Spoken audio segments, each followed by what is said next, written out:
One more update.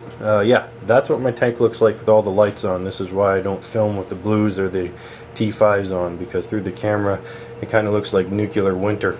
But in real life this is just wow. Anyway, I've got my Apex controller unit up here on the light fixture. Something else I did with the light fixture is I attached it to this bar that allows me to move the tank forward and back. I'm not going to do it now because I've got a sweet spot, but you get the picture. It's just basically a drawer slider, a heavy-duty drawer slider that I've attached a couple pieces of 2x4s, a piece of PVC piping, and then I've got my winches on there. I like it a lot better this way. I can kind of tinker with it and move it back to make for easy cleaning and just heights. So yeah, it was not easy to get in there because I didn't have a small drill. So I even dropped a drill bit into the tank and I had to dive in to get it. But that's that little update. I like the look of that much more than I did the hooks. It looks pretty cool. I think the fixture looks really nice with the display on it. Kind of makes it look techno, which I'm a big nerd, so that's cool. But the primary thing that controls my Apex, not really that. There's only a few things you have to use that for. Is my computer over here. See if you can see it. So yeah, I use this bad boy, and it does all my programming, and it's just been amazing setting that up. Capable of so many things. And let's go explain what that is. Alright, well, here's another thing I've made. Since I have the new Apex system, ta-da, yeah,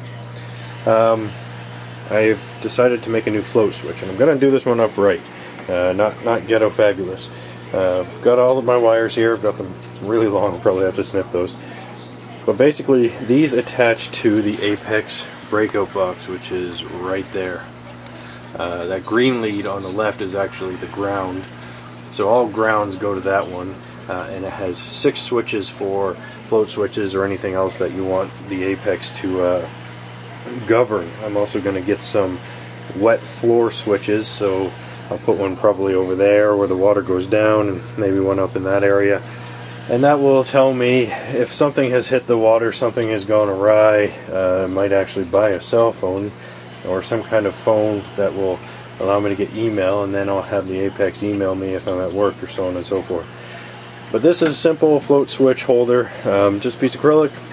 I'll cut down the middle so I can have 2 legs, one obviously lower than the other. One will be sump level low, one will be sump level high, and each one will do something. The sump level low will turn on the the auto top off, and the sump level high will turn off things like the skimmer. There'll be all sorts of redundancy programming with that.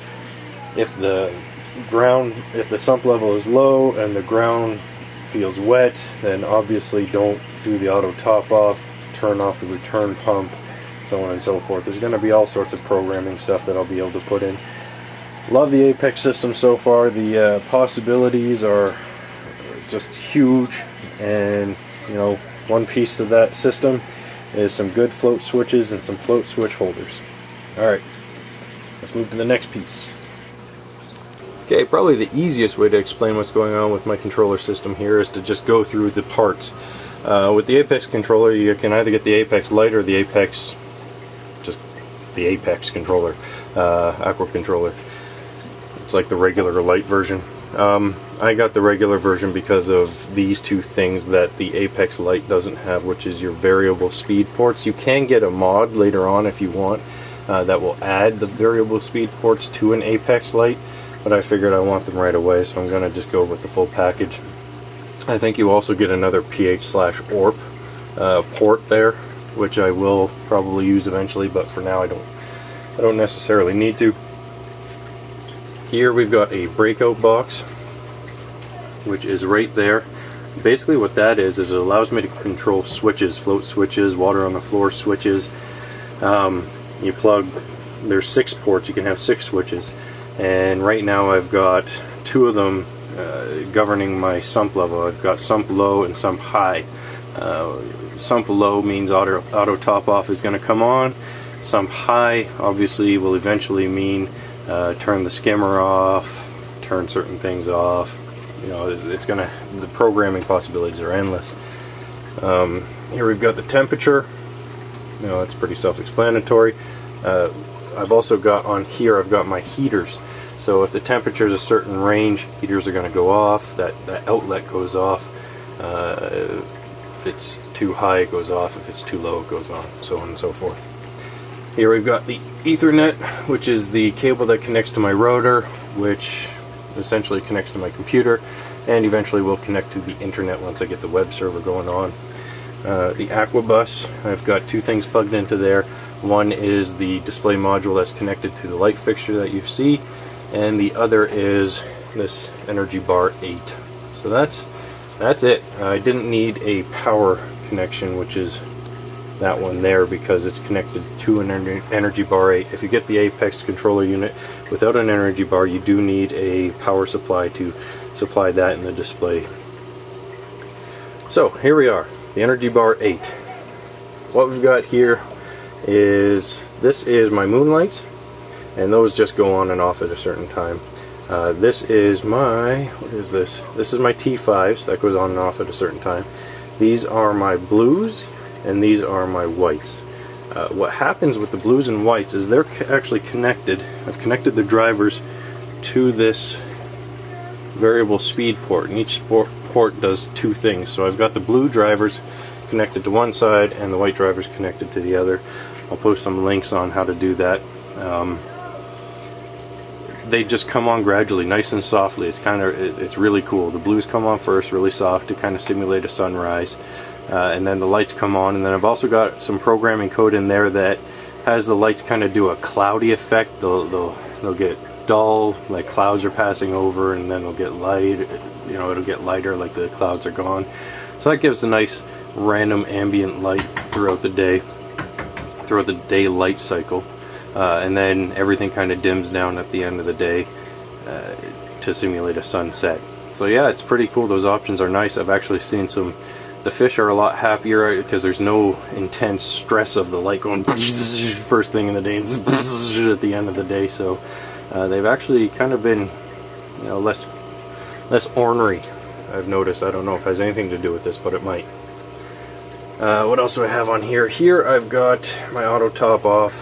One thing with the Apex controller system is they have two types of outlets. These two are relays, which means they can handle some pretty heavy duty power consumption, but relays can burn out.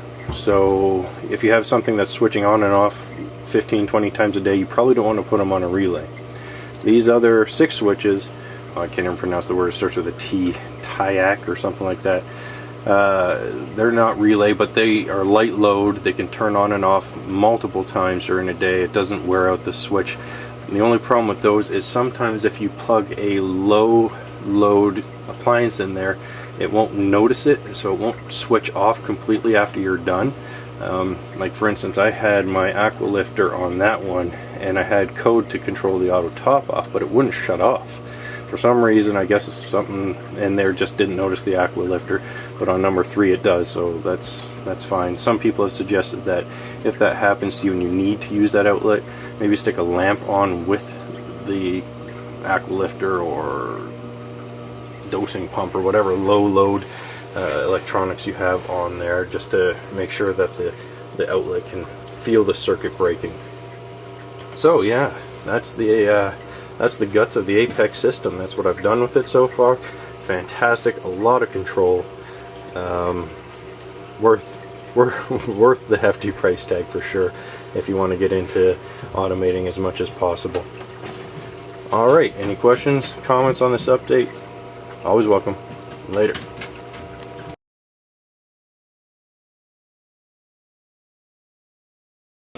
So it's been well over a year since I've installed my my RODI filter, and it's starting to slow down. I'm still getting a decent TDS reading of 0 from my inline TDS meters. My reservoir has a reading of 4, which often happens. I've heard that, you know, your reservoir will collect a little bit of TDS from the air, especially if it's in a dirty area of the house, which Yeah, I'm in the laundry room. So yeah, it's going to collect a little TDS. Anyway, I've decided to change the filters. I've had the filters on standby for a long time, but it just kept chugging along nicely until recently when it started to slow down. I just wanted to show you how rank this is. You know, this is pretty gross. Like, don't drink tap water. Because if you were to drink straight tap water, basically this is what you'd be putting into yourself. So this is one of the filters I've had to change. I've got the bulk reef supply filter replacement kit. I'm not going to do the membrane this time. I didn't have enough money when I bought these, or I don't have enough money right now, especially after Christmas. But I've heard that if you change at least the filters, it prolongs the membrane to about 2 years. So, you know, it should be good for another year with that membrane, and then next year I'll replace all the filters and the membrane together. So yeah, just another little update of what I've been doing.